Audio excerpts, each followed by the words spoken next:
My 25F grandparents walked in on me getting spanked by my boyfriend. 28M. I was raised by my grandparents and gave them a key to my place for emergencies. Well, my grandma gets really worried if you don't reply to her texts in an hour. This specific day was the first day I saw my boyfriend in weeks because he had to go abroad for work and we wanted a bit of alone time. We put our phones on silent so we wouldn't be disturbed. Apparently my grandma wanted me to pick something up for her and got worried when I didn't pick up the phone or respond to her messages for a few hours. She decided to come over to my apartment with my grandpa since she was worried and use the emergency key. When they walked in I was splayed over my boyfriend's lap and we were both buck naked. Since we are the only people that live in the apartment, we do whatever we want wherever we want. This time, on the couch, which meant that my boyfriend's hand hovering over my bare ass was the first thing my grandparents saw when they walked in. I've never seen two people back out of an apartment so quickly in my life. My grandma still giggles nervously when she talks to me, and my grandpa won't make eye contact with me when we FaceTime.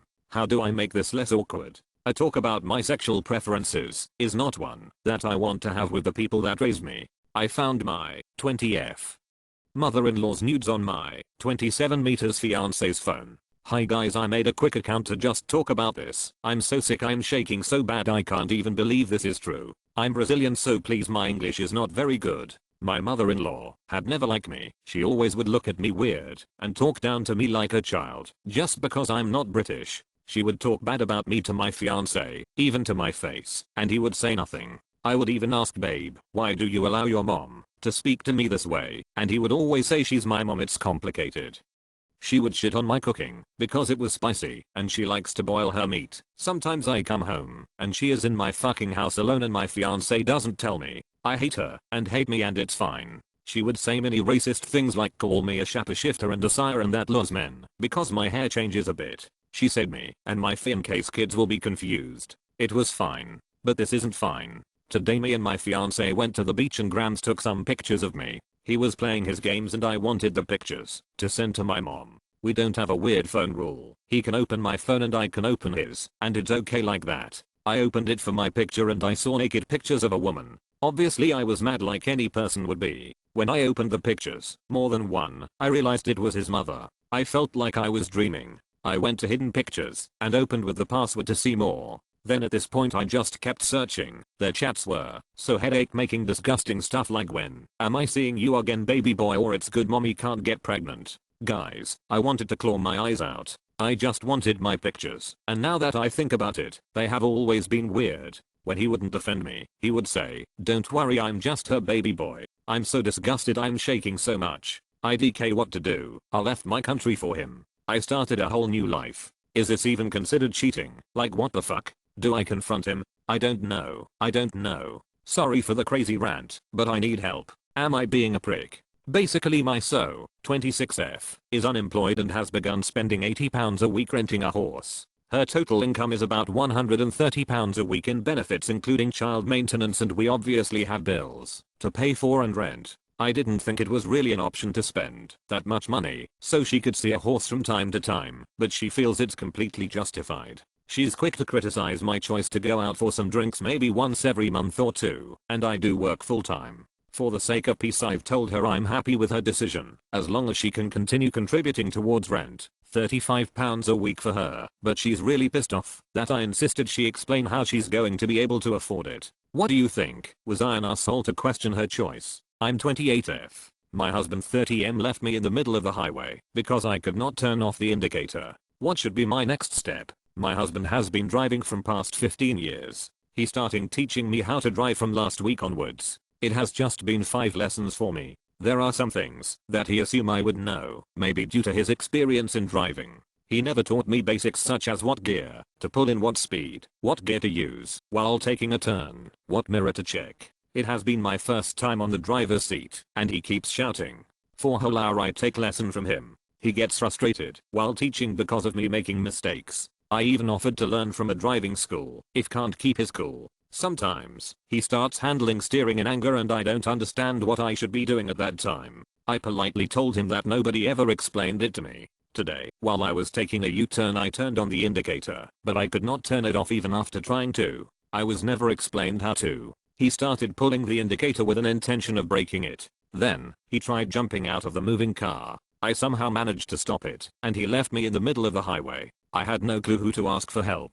I stood there for 35 minutes inside the car. Then, he sent a friend to pick up the car and drop it home. Though, his friend offered to drop me, but I felt so broken and disrespected that I got out of the car and walked home. That was 7 to 8 kms away from the spot. He had already called my brother. Till then, he asked me to call my family and leave. I don't understand what I did to deserve this. Even the car is mine. It was not the case that he had a fear of his asset being damaged in the process. Update. I'm thankful to everybody who took time to comment. Most of the people have been kind and supported me. It feels amazing to have such support. I realize that I cried my eyes out on trivial issues, but did not cry much today because of the support I received here. A few of you criticized me as well.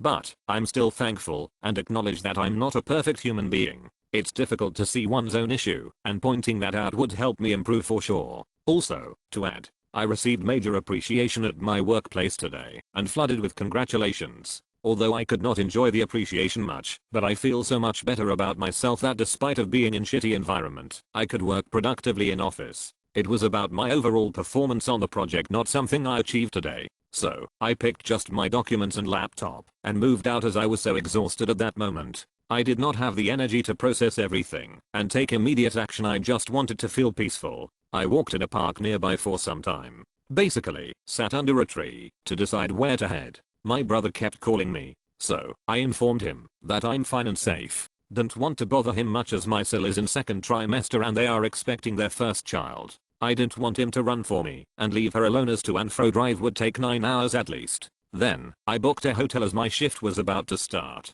It's hybrid model and we can WFH twice a week. I logged in and worked along with replying to the comments here. Couldn't work much today. Nobody was bothered due to appreciation from higher management. However, I have some deliverables that would require my attention over the weekend. Right now, I just want peace rather than processing everything. He called me a few times. Normally, I wouldn't talk, but I didn't want him to bother my family again. Spoke to him briefly. I tried being as calm as I could and spoke my heart out about everything he did wrong since past few weeks. He apologized in a rude tone, but accepted that he has issues. He gave a weird explanation of his constant scolding and shouting. I fear if I die, how would you manage alone? So, I wanted to teach you basic skills so that you don't have to be dependent on anyone. I told you didn't have to kill me every day to prepare me for your death. You wouldn't want me or anyone to wait for that day. Moreover, your actions would have killed me or someone on the road before that. I could end up in prison with a lifelong guilt of causing harm to somebody. I don't need your help to be prepared. I need a peaceful life starting now. The biggest power you had over me was my love for you, and I took that away from you the moment you abandoned me on the road. Somewhere, you could reach this far cause I let that happen to myself as I was scared of losing you and desperate to work on relationship. But now I have realized, it's not a loss, but a gain for me. And I did more than I should have done to make things work. I won't have anything to regret. He said that he didn't abandon me, but was watching me from a distance. It really doesn't matter to me if he was or wasn't. What good it would do to me if he watched me getting a ticket or somebody hitting my car and me. I couldn't eat anything post the incident. Just had some juice. I firmly told him not to contact me or my family, otherwise I would be the one telling his family about his acts there and then. Though I would do it soon, but I need some peaceful time for myself to process everything, set a path for myself and move on. Right now, I want to eat something as I'm feeling low on energy. Thank you everyone who took out time to show support. It means a lot to me. I, 28M, declined when my GF, 24F, initiated for sex today. She says that I'm overreacting. Need advice? Me 28M and GF 26F are in a relationship for over 4 years and have been living together for almost a year. So 2 days I tried to initiate 6. Since I'll be out for a couple of days for work, I thought before going, maybe can have a quick one. So when I asked, she said that I'll be getting late, so not now. I asked her maybe we can have a quickie. Her response to that immediate was honey, it's always been a quickie with a smirk face. That shattered my heart. I just said that was disrespectful and walked away and started packing things for the work trip. So after 2 days I came back from the work trip today, didn't talk much to her, and she tried to initiate 6. While I was in the bedroom, I said why bother at that, it's always gonna be quickie right. She said that I'm overreacting to it and need to change that point, but I was heartbroken by what she said. Am I overreacting to it? What should I do? Edit. I forgot to add one thing in which, yes, I'm aware that I come quick, which cannot be satisfactory for her, so that's why I spend hours and hours on foreplay, eating her out and finger her, and also I also ask whether she's satisfied or anything needs to be changed or removed in our sex life.